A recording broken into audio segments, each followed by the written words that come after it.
Combat in the Wild is brought to you in part by Mossy Creek Game Calls, Spectre Shot, Jeb's Precision Chokes, HuntExchange.com, H&H Timber, and these other fine sponsors.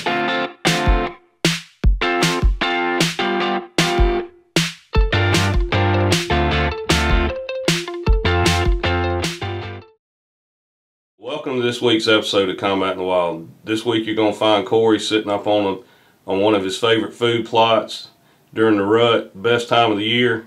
So you got all the magic ingredients to make something happen, and Corey manages to do it. And I think the rut's really kicking in. There's been some nice deer hitting the ground around here, including a couple of my hit list bugs. Guys in the hunting club up there, they were happy about it. Two of them got them a nice bug. But we're down here, it's kind of a cool evening. Somebody's burning somewhere. I smell smoke pretty strong, but there was 3 or 4 deer out here when I got here. And there's a deer out here right now, so hopefully we'll see some movement tonight. Maybe have a new buck move in. This deer's running down here.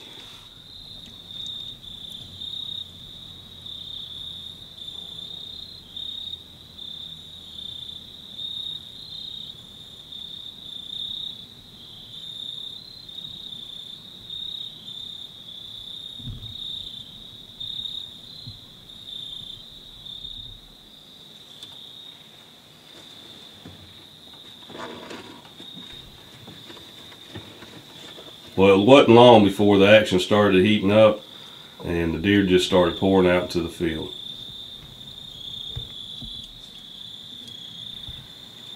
As Corey's watching these deer, little does he know the action's fixing to heat up to his left.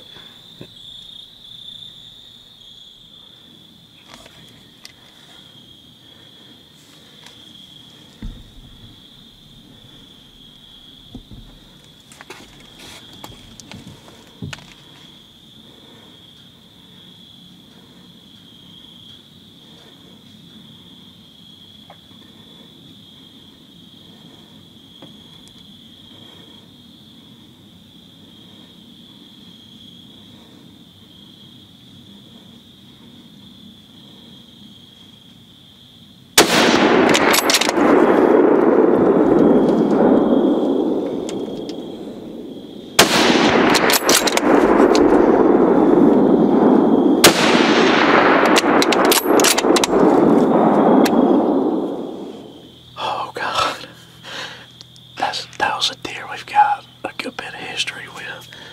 He's been a ghost to the trail cameras. I got pictures of him, a couple of pictures in velvet, a couple of pictures when he came out of velvet, and then he just disappeared. That was him. I call him the short G29, because there's one with the longer G2, then it's G3, and he got killed, but that's the short G29. He came out, a doe came out hauling butt. And he came out right behind her. I rushed my shot a little bit because that doe, I saw her out of the corner of my eye start running, and he picked his head up. He was kind of quartering away from me. I tucked it right in there a little, looked a little far back, but he was quartering a little bit. I shot. He ran out there. I mean, he's in a rut. He ran out there and stopped. Almost stopped again. I put another one in him. I know I hit him that time too, so we got 2 bullets in him. I missed him the 3rd time. That was just excitement, but oh man, I'm so pumped. I think I'm gonna ease down and just go see if I can pick up a little bit of blood where he went in the woods, see how good it is. Definitely gonna give him some time.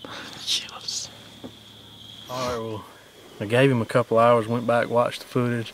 Quartering away, so I feel good about the shot. I found some blood right here before I went back to the house, and Jim met me, and we're gonna see if we can't ease in the woods and find him real quick here. Hopefully he didn't go far.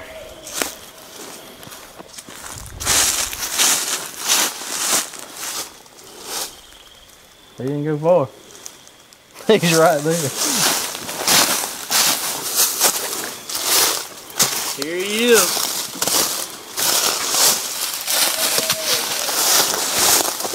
Oh yeah. That's a nice buck. I mean, he couldn't have failed any better, could he? Posing for the camera. That is a nice one. He's gnarly on the bases. He's got good mass. He's got a little extra point right here on the inside. This is one of the ones that we had on the hit list.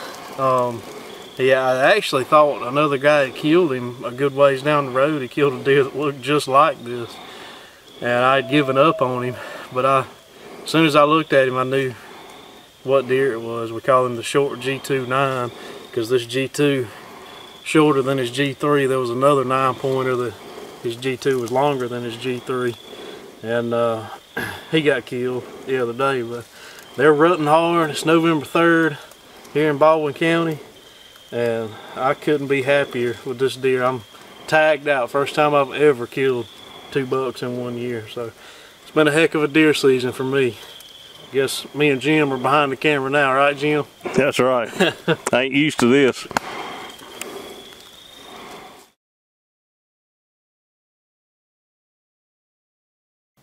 Well, we hope you enjoyed this week's episode of Combat in the Wild. Corey always seems to lay down some good bucks, and this deer from last year was no exception.